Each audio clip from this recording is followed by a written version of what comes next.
This is Expert to Expert, connecting industry practitioners and educators from ESC Region 11 and the CTE CCMR team. I'm Josh Sheldon, so I am a safety specialist with TEXO, the Construction Association. And so we are chapters of both the Associated General Contractors, so if I say AGC, that's what I'm talking about, and the Associated Builders and Contractors, so the ABC, in North and East Texas. So nationally, very large organizations. They're the two largest commercial construction trade associations in the U.S., and we are chapters of both of those.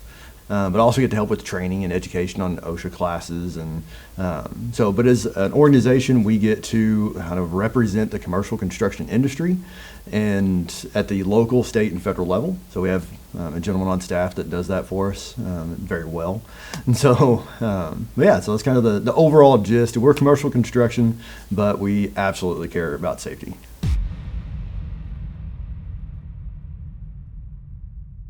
I did not intend to get into safety, which I was surprised. I was talking with some safety executives here recently, and I think of the 5 guys I was talking with, 4 of them didn't intend to get into safety. They came some other route, right? In my case, I went to school for exercise science. I wanted to do athletic training, and then I actually did an internship and learned that if I wanted to have a nice work-life balance, and I love athletic trainers and I love what they do, but they spend a lot of time at the facility and away from family. But I ended up getting a role with a company that I went in and tried to help with musculoskeletal injuries. And so that was our initial kick into it. And with that, we did a large safety project. It was in Kentucky. But I got to be a part of that, and I really liked the OSHA side and the safety side of that, including the health. So I kind of found a nice balance there with that. Took another role that took me to a larger automotive manufacturer. And so I got to look at all of the things we reached, lift, push, pulled, and touched and see, can we help someone that is doing a job? Can we maybe make it a little bit more efficient or better for their body? But also if someone was injured, hey, we can take that data and then turn around and use that to, all right, well, these jobs are things that you should still be able to do. Like, can we help you and keep you at work and all that? So it benefits both sides. Then we ended up moving to Texas. I had construction experience as far as like industrial maintenance goes, because you start tearing down stuff, that's definitionally, it's construction. But we ended up just kind of found a nice fit here with TEXO. I got hired on in February of 2020. I want you to go home in the same shape you came in. That's kind of a safety cliche, but it's true for me.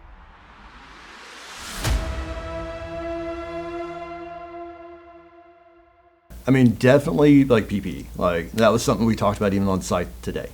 You can get complacent with stuff, and that's kind of that's probably overall what I would say is like we can get complacent, and complacency will kill. It really will.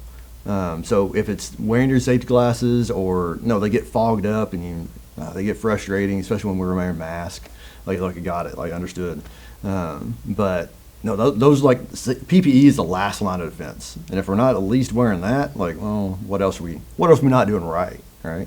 And so I like that. So keeping your head on the swivel and just kind of thinking about the basics, really boiling it down to keeping it simple. We can I love safety guys, but we can overcomplicate things really quickly and really easily. So I try, even in my classes, hey, let's keep it simple. One of my favorite students I ever had in class was a guy that had literally been doing his job longer than I'd been alive. And so I had to do the introductions, and everybody does their stuff. And I'm like, oh, you, awesome. And I'm thinking, oh man, he's gonna light me up. I'm the young safety guy that, he's sat in the back, and if I need it, he ask a question, yeah, sure. And he'd share his experience, and he would share some kind of tricks of the trade he's learned over the years that I've now turned around and shared with others.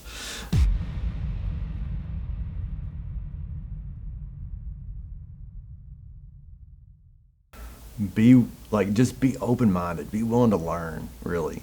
Because an example I've used before personally is that I was on this ergonomics team at a plant, and we were trying to figure out how to make this one product just work with the machine better, really.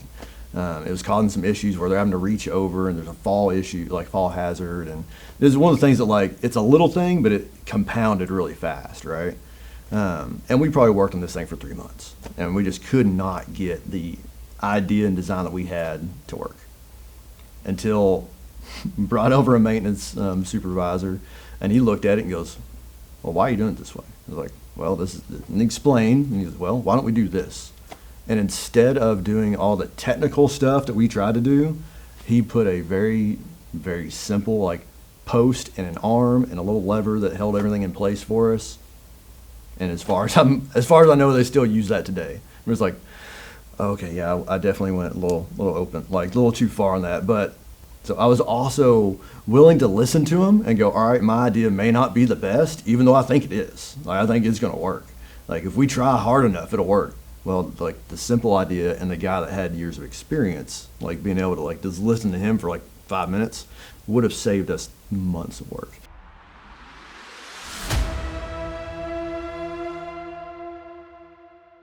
One, everyone has a voice. Like, there's a concept we call a stop work. It's been out there for years, and I even asked in a class yesterday. It was like, all right, who's all heard stop work? And they all raised their hand. Like, all right, who all has used that authority? And that is, like, that stop work authority is just simply, hey, if you see something unsafe, you see something wrong, you know, hey, say stop, slow things down, let's take a step back, and, like, what's actually happening here?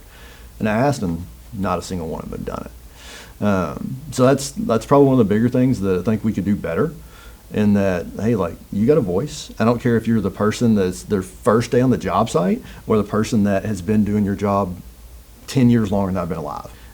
You got a voice, and all those voices should be heard and have merit to them.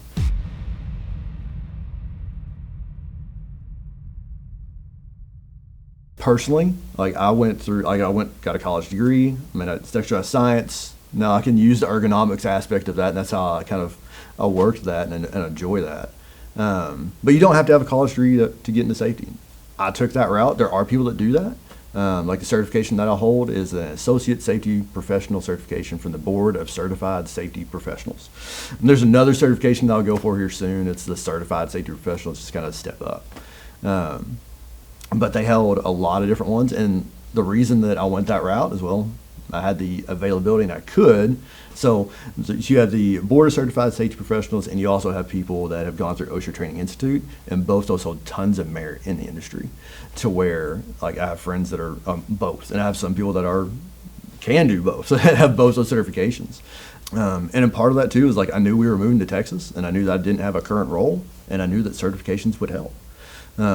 Like, I've got the years of experience, but on paper, well, tell me, like, well, how do you know about safety? Well, a certification like that helps, because there are continuing education requirements with it. There are next steps and other certifications that you can gain out of it. But the other side of that is going to those training institutes. And so in our area here, in the DFW area, there are two. There's one at University of Texas Arlington, and there's one at Texas A&M Engineering Extension, or TEXO. So both of those are great institutions. Both my coworkers and friends have gone through both sides of that. Realistically, it'd take you about a year. I think there's about 13 classes really that is a part of it. And there are some programs that have done that to where it's like compact and everything's together. I think TEXO has a program for veterans to where, like, hey, you want to get into safety, you've got this, there you go. And it's a program, I think, through the VA as well, like, kind of partnership.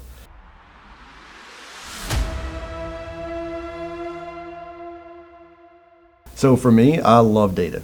Like, I like to see the numbers, I like to kind of run through that. And for me, that kind of helps you know where we're heading on stuff. Like, we can see those lagging indicators and we see those trends, right?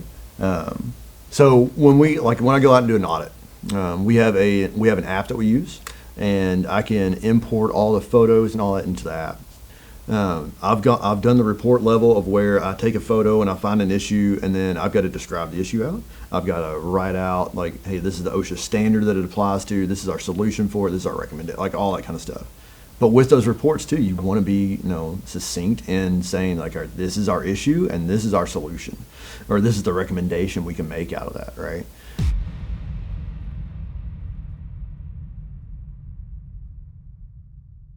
as far as TEXO goes, we have a foundation. And so the TEXO Foundation, we help with scholarships. If you are getting into the construction trades, we will help you out. And there's an application process for that. But that is one kind of avenue, and start with either getting your hands into a trade school, which I'm all for, and learning that side of it, because they do have safety aspects to it. It's kind of essential. So we have safety aspects built into that. But also, I mean, if you wanted to go the college route, which is also a great route to go, there's schools in the area that can train you up in that, and like you have an occupational safety and health degree out of it. And so, to me, it depends on do you like school? Because if you don't like writing papers or reading books, well, there's an extent where college might not be your thing. Like, I'll admit it, I hate reading books. Like, I will listen to an audiobook all day long. But reading books and stuff in college, like, I could hammer it out and like get the stuff done for it. But it wasn't honestly my favorite way. Like, if I went back to like when I was graduating high school, I would probably look at doing more of a trade thing. If somebody was coming out of high school right now today, they wanted to get in that, I would encourage you to get into a trade, get into a company that invests in safety and cares about safety, and be upfront and honest about it. Like, hey, like I want to learn to be an electrician, but I see this safety stuff and I really think it's interesting. And just kind of be open and honest and upfront about it.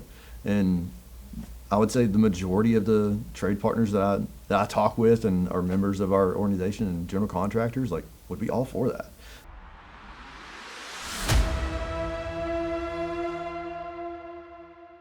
Yeah, some of our general contractors will do that, and some of the trade partners as well.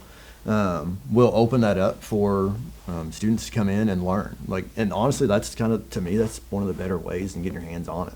Like I said, like I was going to do athletic training, and then I loved my experience like doing that. And I worked with a football team for a season and a half, and I loved that. But I also got to see that might not be something I want to do for the rest of my life. And I've got to talk to the people that did do it for a career and kind of how they balanced everything. So yeah, seeing it, like doing an internship, even if it's just a few days. Like I had friends, like I remember a friend in high school that he wanted to be a veterinarian until he shadowed one of our friends' dads. So even if it's just a short period of time, and like honestly, like right now, it's hot out there. It's a good time to figure out if you want to do it or not. And so not that if you can't make it right now, you're not going to make it at all, but you'll find out. You'll find out if it's really something you want to stick with or not. And if it's not, hey, there's something else out there for you.